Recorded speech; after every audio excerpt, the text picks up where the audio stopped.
Las reflexiones que he venido haciendo sobre la educación pues no están ensayadas, son cosas que ya he pensado antes, de pronto faltan algunas cosas obviamente, pero no estoy siguiendo un libreto sobre la evaluación de los estudiantes. Hay un asunto, se dice que se evalúa el ser, el saber y el hacer, pero muy curiosamente en los colegios no se enseña el ser o qué tipo de ser se enseña, es la pregunta. Se supone que unos principios, unos valores institucionales, pero a veces ni siquiera los directivos cumplen con esos principios y esos valores. Entonces a veces a los estudiantes pretenden vendérseles una imagen que no es correcta.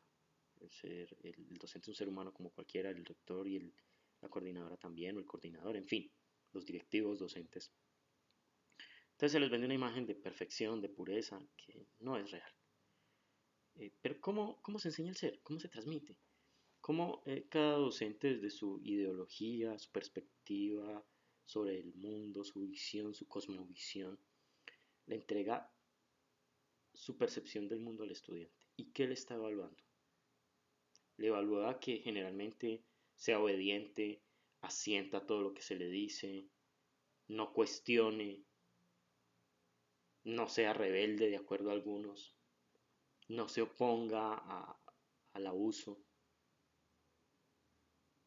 o por el contrario se tiene en cuenta que el estudiante participe, eh, sea, cuestione, eh, proponga, pero aún así si no lo hiciera, si no cumpliera con ese, como con ese empaquetamiento, con esa estructura prediseñada, prefabricada mentalmente que tiene el docente y los directivos, si aún no entrara dentro de ese molde, la pregunta es si se podría realizar una evaluación totalmente objetiva de cómo es un ser humano. Es que cómo es un ser humano, es la pregunta.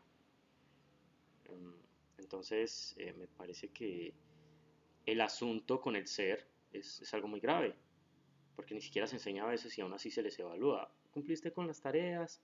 ¿Vino a tiempo? ¿Obedeció? ¿Fue buen niño? ¿Buena niña? No, eso no pinta bien. Eso es como tratar de moldear a los estudiantes, de meterlos dentro de un molde. No dejarles que ellos vayan visionando qué tipo de personas van a ser. Obviamente se les vende una idea o hay que tratar de poner una idea en ellos. Pero hay que entender algo. Ellos deben explorar su propio ser. Y a veces eso no se les deja, se les coarta, se les limita. Mm, claro, para estar en una sociedad a veces pues los que creen tener la capacidad de poner las normas y definir lo que se debe hacer o no lo hacen. Finalmente eso es una dictadura para los más pequeños, porque se les obliga a que se ajusten a algo a lo que ellos no se van a ajustar. Ellos quieren ir y jugar con los amiguitos, charlar, se les obliga a ir a estudiar a muchos, ¿sí? Se les fuerza a estudiar, cuando hay ciertas edades en las que ellos deberían solo estar explorando el mundo, divirtiéndose.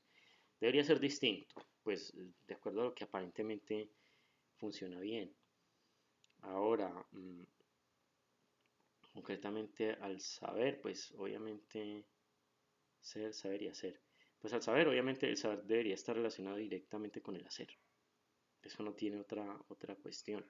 Si el estudiante sabe, teóricamente, pero no sabe hacer, pues básicamente esa teoría se va a perder porque está estudiando para el momento. Entonces hay que cuestionar las formas. Responsables los docentes, un poco, porque ellos pueden definir sus metodologías, si es que se les da libertad, porque si no se les da libertad, pues tampoco. Pero está en el docente también tener la capacidad de ser crítico y oponerse a lo que no es correcto y decir un momento, me pongo. Eso es parte del ejemplo que se les da a los estudiantes. Pero, pues como hay otras situaciones relacionadas a la educación, entonces ahí eso dificulta un poco las cosas. Eh, pero habría mucho que hablar de por qué no funciona bien con los estudiantes del sistema educativo. Hay otros factores. Pero yo solo estoy hablando de la evaluación del ser, que es lo que más me preocupa a mí.